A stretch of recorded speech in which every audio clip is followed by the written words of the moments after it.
Students, कल्पना educational classes में आप सभी बच्चों का बहुत स्वागत है। आज हम देखेंगे एनवायरमेंटल स्टडीज़ पार्ट 1 स्टैंडर्ड 4 और इसका लेसन नंबर है 2।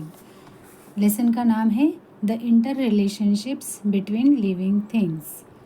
मतलब जितने भी लिविंग थिंग्स हैं उनका आपस में एक दूसरे के साथ जो रिश्ता है उसके बारे में हम आज इस लेसन में देखेंगे। फर्स्ट थिंग देखो उन्होंने क्या दिया है, अ रिडल टू सॉल्व। आपको सॉल्व करने के एक मज़ेदार रिडल दिया है, पढ़ते हुए उसे सोचो आप लोग और उसका आंसर ढूंढने का ट्राई करो। An age old tree with a thick strong trunk gives deep dark shade from the scorching sun. अभी देखो क्या दिया है कि एक बहुत ही ओल्ड ट्री है, पुराना ट्री है, जिसके थिक और स्ट्रॉन्ग ट्रंक है। उसका जो ट्रंक रहता है वो कैसा है, थिक है, मोटा है और स्ट्रॉन्ग है। और उसकी छाया जो है, मतलब जो शेड रहती है वो एकदम डार्क है। मतलब उसके धूप में अगर आप बैठोगे तो एकदम छाँव में बैठे हो ऐसा लगेगा। आप बगल में देखो पिक्चर दिया है, उसको आप देख सकते हो। इसी पे आधारित आपको ये पज़ल दिया है। तो उसका शेड जो है वो डार्क है। आप देख रहे हैं कि साइड में देखो यहाँ पे धूप है और जहाँ पे लोग बैठे हैं वहाँ पे डार्कनेस है, यानी कि छाया है। और स्क्रोचिंग सन से वो मतलब जो सन का जो हीट रहता है, उष्णता रहती है, उससे वो बचाव करता है लोगों का या सजीव जितने भी लिविंग थिंग्स हैं उनका।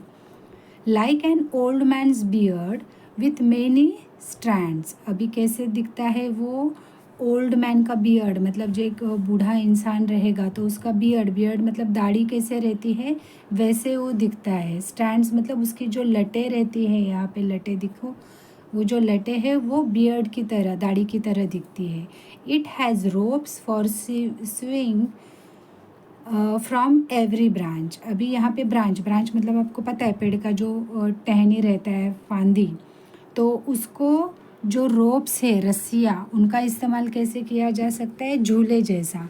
तो बताओ ऐसा कौन सा वो पेड़ है। यहाँ पे आपको क्वेश्चन भी पूछा है, which is this tree in the picture. Picture में कौन सा ट्री दिखाया है या ड्रॉ किया है, उसका जवाब और ऊपर का रिडल का जवाब एक ही है। तो ये जवाब है बनियन ट्री। बनियन ट्री मतलब कौन सा, वटवृक्ष, या इसे हम लोग कहते हैं बरगद का पेड़। ठीक है, तो इसका जवाब आपको मिल गया। अभी आगे देखते हैं, कैन यू टेल मी क्या दिया है। Plants in our surroundings are useful to us in different ways. The names of some plants are given below. For what purpose do we use their leaves. अभी plants, हमारे surroundings में बहुत सारे plants हैं कि जो कि बहुत सारे तरीके से आप देखेंगे तो वो बहुत ही यूज़फुल है, सभी को यूज़फुल है। उनमें से कुछ प्लांट्स के नाम यहाँ पे दिए गए हैं और उनके जो लीव्स हैं तो उनका इस्तेमाल हम लोग कौन से पर्पज़ के लिए करते हैं वो हमें बताना है। देखो यहाँ पे फर्स्ट कौन सा दिया है, बेटल वाइन। बेटल वाइन मतलब क्या रहता है, सुपारी जो रहती है वो हम लोग कहाँ इस्तेमाल करते हैं, या तो पूजा में इस्तेमाल करते हैं या जो पान खाते हैं उसमें वो सुपारी डाल के खाते हैं। नेक्स्ट देखो क्या दिया है, फ्लेम ऑफ द फॉरेस्ट, यानी कि पलस। अभी फ्लेम ऑफ द फॉरेस्ट ये नाम क्यों है इस पेड़ को, क्योंकि इसके जो फूल रहते हैं वो ऑरेंज कलर के रहते हैं या रेडिश ऑरेंज कलर के रहते हैं। तो फॉरेस्ट में अगर ये फूल खिलते हैं बहुत सारे पेड़ों को, तो वहाँ पे एक फ्लेम जैसा, मतलब आग का कलर कैसे रहता है वैसे दिखता है, इसीलिए इस ट्री को फ्लेम ऑफ द फॉरेस्ट कहा जाता है और जिसे हम लोग पळस कहते हैं। तो इसका इस्तेमाल कहाँ पे होता है, स्किन डिजीज़ कुछ रहते हैं तो उसका मेडिसिन करने में उसका इस्तेमाल किया जाता है। या बहुत पहले, मतलब जैसे कि अभी हम लोग पेपर प्लेट्स में खाना खाते हैं या कुछ भी खाना रहेगा तो हम लोग पेपर प्लेट का इस्तेमाल करते हैं। लेकिन पुराने ज़माने में पेपर प्लेट्स अवेलेबल नहीं थे, तो लोग क्या करते थे, इस पेड़ के, पलस का जो पेड़ का पत्ता वो बहुत बड़ा रहता था शेप में, तो उस पत्तों का प्लेट बनाया जाता था और उसमें खाना खा लेते थे। तो ये हो गया एक इस्तेमाल। आगे देखते हैं, फेनुग्रीक। फेनुग्रीक यानी मेथी। मेथी के पत्ते का इस्तेमाल आप लोग को पता है, खाने के लिए होता है, सब्जी बनाते हैं बहुत सारे लोग इसकी। वसाका यानी कि अड़ुलसा। तो अड़ुलसा भी एक मेडिसिनरी प्लांट है। तो इसका इस्तेमाल खांसी कफ इसमें किया जाता है इसकी दवाई बनाने के लिए। करी लीफ प्लांट यानी कड़ी पत्ता भी हम लोग खाने के इस्तेमाल में ही कर देते हैं। अभी आगे देखते हैं। The needs of living things are met in their environment. अभी लिविंग थिंग्स जो रहते हैं उनका जो भी नीड्स रहता है, जो भी ज़रूरतें रहती है, वो कहाँ पे पूरी होती है? वो जहाँ वो एनवायरनमेंट, जिस एनवायरनमेंट में वो लोग रहते हैं वहाँ पे ही उनका ज़रूरतें पूरी होती है। तो कैसे, तो देख लेते हैं हम लोग आगे। We have many needs like food, water, air, clothes and shelter. All these needs are met in our surroundings. अभी देखो हमारे लिविंग थिंग्स की कौन सी ज़रूरतें रहती है आप सभी को पता है। Food, water, air, clothes and shelter, ये हम सब की बेसिक नीड्स हैं। और ये कहाँ पे पूरी होती है? सराउंडिंग्स में। जिस सराउंडिंग में हम लोग रहते हैं वहाँ पे ही ये पूरी हो जाती है ना। In fact, food, water and air are the needs of all living things. They are all fulfilled in the environment. अभी देखो बच्चों कि यहाँ पे फूड का, वाटर का, एयर का, जितना भी लिविंग थिंग्स का ज़रूरत है वो सारी की सारी हमारे एनवायरनमेंट में ही पूरी हो जाती है। But there are differences in the needs of each kind of living thing. For example, the water that a mouse drinks in an entire day will not be enough for an elephant even at one time. अभी देखो कि हमारी जो needs है, ज़रूरतें हैं, वो हमारे एनवायरनमेंट में ही पूरी होती है, लेकिन उसमें कुछ फ़र्क रहता है कि हर टाइप का जो लिविंग थिंग रहता है उसकी ज़रूरत सेम ही होती है ऐसा नहीं। उसके लिए उन्होंने एग्जाम्पल दिया है। देखो माउस को पूरा दिन पीने के लिए जो पानी लगता है उसका क्वांटिटी देखो, और एलिफेंट को पीने के लिए, एक टाइम को पीने के लिए जितना पानी लगता है उसका क्वांटिटी देखो। इसमें कुछ डिफरेंस है कि नहीं? तो है। कैसे? क्योंकि पूरा दिन चूहा जितना पानी पीता है उतना पानी एलिफेंट के लिए एक टाइम के लिए भी सफिशिएंट नहीं होता है, मतलब एलिफेंट को ज़्यादा पानी लगता है। थिंक अबाउट इट, अभी इसके बारे में आप सोचो। Butterflies feed on the nectar of flowers, can a frog do the same? अभी आपको पता है बटरफ्लाई जो रहता है वो उसका पेट किस पे भरता है? फ्लावर्स में जो नेक्टर रहता है उसके ऊपर। लेकिन फ्रॉग भी अगर ऐसे कहेगा कि मैं भी फ्लावर्स का नेक्टर खा के अपना पेट भर लूँगा, तो ऐसा होगा क्या? नहीं, it's not possible. A sheep eats the leaves of shrubs, can a tiger do the same? अभी शीप जो रहते हैं आपको पता है शीप्स क्या खाते हैं? श्रब्स के लीव्स रहते हैं वो खा लेते हैं। लेकिन टाइगर भी ऐसा कर सकता है क्या? नहीं, वो ऐसा नहीं कर सकता है। A fish can breathe in water but can a pigeon do that? अभी फिश देखो, फिश पानी में सांस लेता है इसीलिए तो पानी में ज़िंदा रहता है ना। लेकिन पिजन यानी कि कबूतर वैसे कर सकता है क्या? कबूतर ऐसा सोचेगा क्या कि मैं पानी में ही रहूँगा, पानी में जाके ब्रीद इन करूँगा? तो not possible. Bull rashes grow in water, अभी बुल रशेस मतलब क्या रहता है कि ऐसी वनस्पति, ऐसे प्लांट जो पानी के अंदर ही ग्रो होती है। तो bull rashes grow in water, can a lemon tree do so? अभी बुल रशेस पानी के अंदर बढ़ती है तो लेमन ऐसा करेगा तो चलेगा क्या? No, it's not possible. Can you tell, if fish leave the water will they be able to lie on the land? अभी जो फिश है वो पानी छोड़ देगा, मतलब वो पानी के बाहर आएगा, तो ज़मीन पे वो क्या ज़िंदा रह पाएगा क्या? ऑब्वियसली नहीं। ट्राई दिस, अभी आपको ट्राई करने के लिए एक एक्टिविटी दी है। Take 2 small boxes, label them box 1 and box 2, fill them 3/4 with soil, make the soil moist enough to sow seeds. अभी आपको क्या करना है? 2 कंटेनर या 2 बॉक्स ऐसे लेने हैं, उसको नंबर देने हैं, number 1 box and number 2 box, और उनमें 3/4 मतलब हाफ से ज़्यादा उसमें क्या करना है आपको? सॉइल यानी अच्छी मिट्टी भर लेनी है। उसको थोड़ा मॉइस्ट, मतलब थोड़ा सा उसमें पानी जैसा डाल के रखना है मॉइस्चर के लिए, और उसमें आपको 2 सीड्स डाल देने हैं। सॉ 2 स्प्राउटेड मॉथ यानी कि मटकी सीड्स इन ईच बॉक्स, आपको क्या करने हैं? मटकी के 2 बीज लेने हैं, 2 सीड्स लेने हैं, और बीज ये जो अपना कंटेनर नंबर 1 है उसमें डालना है। गिव, आप पिक्चर में भी यहाँ पे देख पा रहे हैं नंबर 1 बॉक्स है, नंबर 2 नीचे भी दिया हुआ है। Give 2 spoons of water to the soil of box number 1 only once every day. Give 4 spoons of water to the other box 4 times a day. Do this for 6 days. अभी आपको क्या करना है, 2 चम्मच 2 स्पून पानी जो है वो बॉक्स नंबर 1 के सॉइल में डालना है, सिर्फ दिन में एक बार, ठीक है। और सेकंड जो बॉक्स है उसमें आपको क्या करना है, 4 स्पून वाटर लेना है और उसे भी आपको दिन में 4 टाइम डालना है। तो ऐसे आपको कितने दिन करना है, 6 दिन करना है। तो इससे क्या होगा देखो, वॉट विल यू सी, आप क्या देखोगे, the plant in box 1 are growing well but the plant in the box 2 have begun to rot. अभी क्या होगा इससे कि बॉक्स नंबर 1 का जो प्लांट है वो अच्छे से ग्रो करना शुरू करेगा, लेकिन प्लांट नंबर 2 का जो है प्लांट वो क्या हो जाएगा, रॉट हो जाएगा, सड़ जाएगा, क्योंकि उसे अननेसेसरी ज़्यादा पानी दिया गया है ना। अभी देखो what does this tell us, ये एक्टिविटी जो हमें दी है उससे हमें क्या पता चलता है, देखो plants that are not aquatic plants cannot grow in marshy areas. अभी एक्वाटिक मतलब क्या रहता है, जो जलीय वनस्पति है। तो एक्वाटिक प्लांट्स मतलब जलीय वनस्पति, मतलब जो प्लांट्स पानी में बढ़ने वाले रहते हैं उनको एक्वाटिक प्लांट्स कहा जाते हैं। और जो मार्शी एरिया मतलब दलदल वाला, मतलब बारिश के टाइम पे कैसे कीचड़ कीचड़ जैसा एरिया रहता है पानी ज़्यादा होने की वजह से, तो उसे दलदली क्षेत्र कहा जाता है, यानी कि मार्शी एरिया। तो ये जो प्लांट्स रहते हैं जो एक्वाटिक प्लांट्स नहीं है, जलीय प्लांट नहीं है, वो मार्शी एरिया में नहीं बढ़ सकते हैं, ठीक है।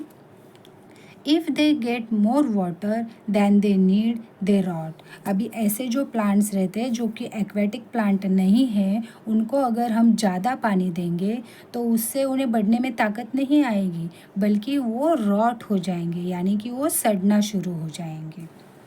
Any type of living thing will be found only where all its needs are fulfilled। अभी देखो किसी भी टाइप का लिविंग थिंग होने दो कि वो वहाँ पे ही पाई जाती है, ज़्यादातर देखी जाती है जहाँ पे उनकी नीड्स है वो फुलफिल होती है, मतलब उनकी जो भी ज़रूरतें पूरी होती है उसी जगह पे वो देखी जाती हैं। Let's take the example of the tiger. A tiger has stripes. A tiger lies in wait for its prey among all grasses. अभी देखो बच्चों, tall grasses, sorry. Let's take the example of tiger. अभी tiger का हम एक example देखते हैं, उससे आपको थोड़ी आइडिया आ जाएगी। टाइगर को आपने देखा, यहाँ पिक्चर में भी आप देख सकते हैं, टाइगर के जो बदन पे ना ऐसे ब्लैक स्ट्रिप्स लाइंस दी गई हैं, मतलब नेचर में ही वैसी उसको लाइंस मिल गई हैं। तो इसके वजह से क्या होता है, tiger lies in the wait for its prey मतलब क्या रहता है, शिकार। और जो ये जो टॉल ग्रासेस में टाइगर जो है अपने शिकार का इंतज़ार करते हुए खड़ा रहता है, तो इस स्ट्राइप्स का उसे बहुत फ़ायदा होता है। अभी वो क्या होता है देखो, its prey cannot see it in the grass because of the stripes. उसका जो प्रे मतलब क्या देखा था हमने, शिकार। वो जो शिकार रहता है उसे दिखाई ही नहीं देता है कि ग्रास के अंदर कौन छुपा है। वो किसके वजह से, क्योंकि टाइगर के बदन पे जो स्ट्राइप्स यानी कि जो पट्टियाँ रहती हैं उसके वजह से ग्रास ऊंचा ग्रास रहता है, उसके बीच में शिकार को पता ही नहीं चलता है कोई छुप के बैठा है करके। There are animals like the deer, the nilgai and the bison in grasslands. When the tiger is hungry it can feed on them. अभी देखो कि ये जो ऊंचा ग्रास रहता है उसमें कौन से और प्राणी रहते हैं, डियर रहते हैं, नीलगाय रहती है, बिसान रहते हैं। ये सब ग्रास पे जीने वाले प्राणी हैं, तो वो वहाँ पे दिखाई देते हैं। तो टाइगर जब हंग्री होता है, भूखा होता है, तब उसे ये सब फीड खाने के लिए मिल जाता है, मतलब ये सब एनिमल का वो शिकार कर लेता है। For a tiger there also needs to be a water hole nearby which never dries up even in the summer. अभी क्या दिया है देखो, टाइगर्स की दूसरी ज़रूरत क्या रहती है, पानी की। तो उसके आजू बाजू में वाटर होल यानी कि पानी का बड़ा गड्ढा, यहाँ पे आप पिक्चर में देख रहे हैं, देखो जो टाइगर है वो पानी पी रहा है। तो ऐसा कोई तो बड़ा वाटर होल होना चाहिए, और वो ऐसा होना चाहिए कि समर में नॉर्मली देखा जाता है कि पानी की बहुत कमी रहती है। तो चाहे समर भी क्यों ना हो, वो गड्ढे में से पानी सूखना नहीं चाहिए, ऐसे जगह पे वो रहना पसंद करता है। There must also be dense vegetation, tall grasses or caves in hills or mountains in the area so that the tiger can find the shelter। क्या होता है कि टाइगर देखो अपने रहने के लिए कौन सी जगह चुनता है कि जहाँ पे टॉल ग्रासेस हो, मतलब ऊंचा ऊंचा गवत हो, ताकि उसे उसका शिकार प्रे जो है वो आसानी से मिल जाए। डेंस वेजिटेशन हो, मतलब बहुत सारे जहाँ पे पेड़ पौधे हो, घना जंगल हो ऐसे। केव्स यानी गुफा, या फिर हिल्स और माउंटेन्स, ऐसे एरिया में वो ऐसा रहना पसंद करता है जहाँ पे उसकी खाने की सुविधा हो और उसको पानी पीने का भी इंतज़ाम हो। और केव्स में वो आसानी से रह भी सकता है, मतलब जिसकी वजह से उसको शेल्टर भी आसानी से मिलता है। A tiger inhabits an area where all this things are available. अभी जहाँ पे ये सारी थिंग्स अवेलेबल होती है, ऐसे जगह पे रहना ही टाइगर को पसंद है। There does a tiger live, ये पिक्चर में भी आप देख रहे हो, देखो यहाँ पे डैन दिया है, गुफा है, पीने के लिए पानी है, आराम करने के लिए वो आराम से बैठा हुआ है, और ऊंचा ऊंचा ग्रास है जहाँ पे वो अपना डियर या फिर बिसान जो भी शिकार है उसको आराम से वो पकड़ के खा सकता है। Can you tell from where do we get silk, हम लोग को सिल्क कहाँ से मिलता है, ये क्वेश्चन पूछा गया है। तो इसका जवाब है सिल्क वॉर्म जो रहते हैं वहाँ से हमें सिल्क मिलता है। How are trees useful for monkeys को ट्रीज़ कैसे यूज़फुल रहते हैं। या फिर अगला सवाल है how are trees useful for birds को ट्रीज़ कैसे यूज़फुल है। What happens if termite make a tree hollow, तो अभी ये जो टर्माइट यानी कि दीमक रहता है वो ट्री को हेलो मतलब खोखला कैसे कर लेता है। इन सारे सवालों का हम लोग आगे देखते हैं क्या जवाब है। We keep animals in order to satisfy some of our needs. अभी हम लोग एनिमल्स को पालते हैं, बहुत सारे एनिमल्स को पालते हैं, तो किस लिए कि उसमें से कुछ हमारी ज़रूरतें भी पूरी हो जाती है, इसलिए they become dear to us, we look after them well. अभी हमारे लिए तो ये सारे प्राणी प्रिय ही रहते हैं, हम उनका ख्याल भी अच्छे से रखते हैं। वी फीड देम, हम उन्हें खाना भी देते हैं। We take them to a vet if they fall ill, vet मतलब क्या, एनिमल्स के जो डॉक्टर रहते हैं उन्हें वेट कहा जाता है, और इल मतलब बीमार, अगर वो बीमार होते हैं तो हम उन्हें वेट के यहाँ लेके जाते हैं। These animals to return our affections, तो ये जो एनिमल्स रहते हैं वो हमें रिटर्न में क्या देते हैं, वैसा ही स्नेह और प्यार यानी कि अफेक्शन, ठीक है। We get milk, meat, eggs and several other things from animals. अभी हमें एनिमल से क्या क्या मिलता है आपको पता ही है, मिल्क मिलता है, मीट मिलता है, एग्स मिलते हैं, ऐसे बहुत सारी चीज़ें हमें एनिमल से मिलती है। Some animals are useful for carrying burdens और ड्राइंग कार्ड्स। अभी बहुत सारे जो एनिमल्स रहते हैं वो हमें किस लिए यूज़फुल रहते हैं कि बर्डन्स मतलब बहुत बोझ वाला सामान रहता है ना, हेवी सामान जो रहता है उसे कैरी करने के लिए, या फिर ड्राइंग कार्ड्स मतलब गाड़ियाँ जो रहती है उन्हें खींचने के लिए, जैसे कि बैलगाड़ी हो गई, घोड़ा गाड़ी हो गई, उन्हें खींचने के लिए भी तो कुछ एनिमल्स लगते हैं, जैसे कि बुल हो गए या फिर हॉर्सेस हो गए या फिर डोंकी हो गए, ठीक है। Domestic animals are also use to help with the heavy farm work in fields. अभी डोमेस्टिक एनिमल जो है वो हमें यूज़फुल रहते हैं कहाँ पे, जहाँ पे हेवी फार्म वर्क रहता है, फील्ड्स में जहाँ पे खेती रहती है वहाँ पे जो हेवी वाला जो भी काम रहता है वो सब करने के लिए भी हमें एनिमल्स की ज़रूरत रहती है, जैसे कि बैल होते हैं, ठीक है। डॉग्स गार्ड्स अवर हाउसेस, शीप गिव्स अस ऊल। अभी डॉग्स तो हम सबको पता है कि वो हमारे घर का सुरक्षा करता है, और शीप जो है वो हमें उल देता है। डू यू नो, अभी डू यू नो में देखते हैं, even the excreta of domestic animals is of use to human beings.